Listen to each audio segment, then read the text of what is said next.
Kadugtong meron po tayo ditong seedling ng mangga. Ito, Golden Queen yung variety nito. Ngayon dudugtungan natin ito ng Miyazaki Mango. No, simula po ngayon, lahat ng igagraft ko ay i-document ko na at i-upload. I-upload ko po sa YouTube kahit na raw video, no? Kahit hindi ko na i-edit. Ang importante po ay lagi kayong merong mapanood sa mga updates doon sa mga crafting natin. So matagal-tagal na rin po kasi kung hindi nakakapag-upload sa YouTube, no. Meron na po tayong 96k followers. Hindi po tayo nakakapag-upload kaya po naging stagnant yung ating subscribers. So ito po, i-graph natin ito. So ito po yung sayon na gagamitin natin. So ang gagamitin natin technique ay whip and tongue grafting.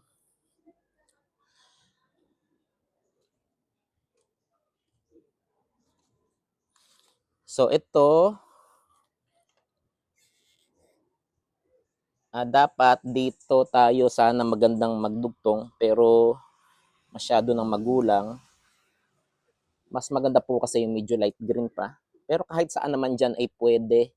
Pero kung baguhan kayo, dapat itry ninyo doon sa medyo mas mura. Ayan, kagaya nito, kung baguhan kayo, mas maganda dito eh. Pero masyado ng mataas pagka doon. Kaya dito tayo mag-graph dito sa lugar na to. So ang gagamitin natin ay whip and tongue grafting, no? Para meron tayong mga iba't ibang technique na nagagawa. So ang whip and tongue grafting po kasi mas madami yung cambium layer contact. Kaya po mas magandang gamitin 'yon. So ayan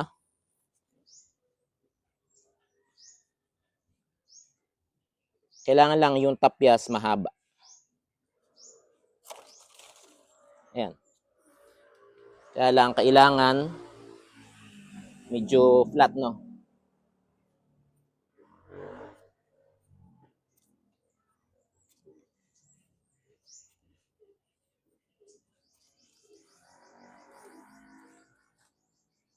Ayan.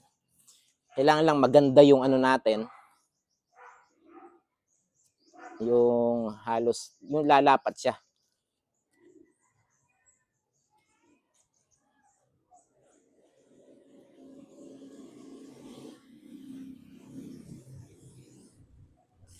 So ito, ganun din ang gagawin natin. Tatapyasan din natin ito. No?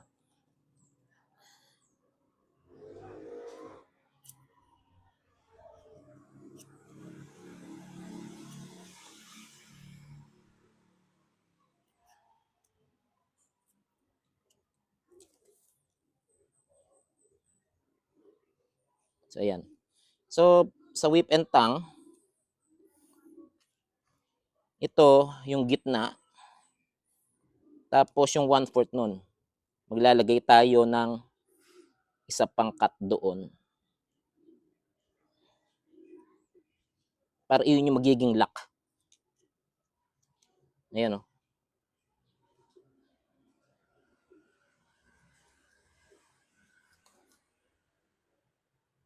Ayan.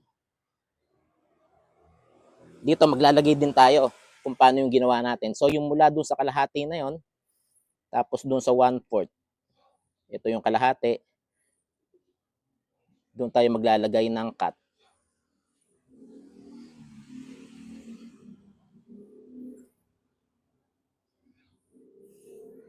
Tapos saka po natin ilalak yan dyan.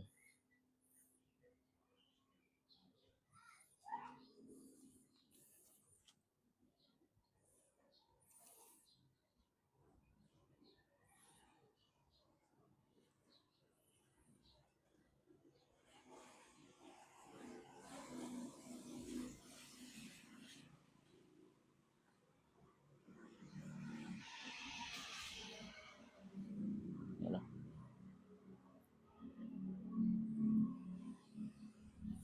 Ang kagandahan po kasi dito, marami po itong cambium layer contact kapag po whip and tongue.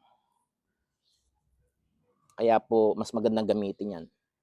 So pwede pa nating laliman, no, para mas nakabaon pa.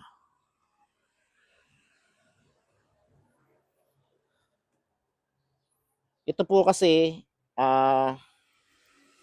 hindi po ito ginagamit, yung technique na to, hindi ito ginagamit sa mga nurseries.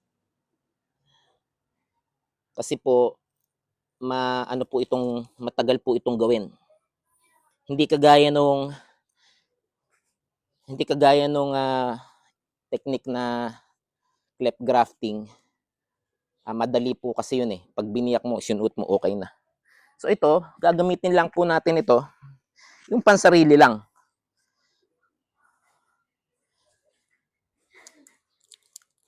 Dahil tayo, yung mga pansarili nating gamit, sa pwede namang hindi masyadong mabilis ang gawa.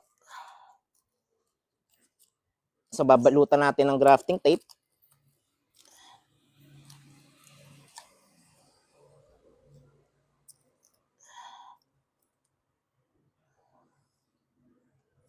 Yan, yung grafting tape na to ay yung cling wrap na pinutol ko. Bahala kayo kung anong gusto nyo gamitin. So ayan, 1 month, pwede na natin tong asahan na meron ng usbong. Huwag nyo natin kakalimutan na lagyan ng label. So tulad nito, nilagyan ko ng label. Itinanim ko to noong June 6. Ngayon ay December 18. So alam natin, yung tanda ng seedling, alam din natin kung kailan natin ginraft. So ayun po, lagi na po ako mag-upload dito sa YouTube. So ang mga upload po natin sa YouTube ay yung mga raw video. No, ito po i-upload din natin doon sa ibang platform na edited.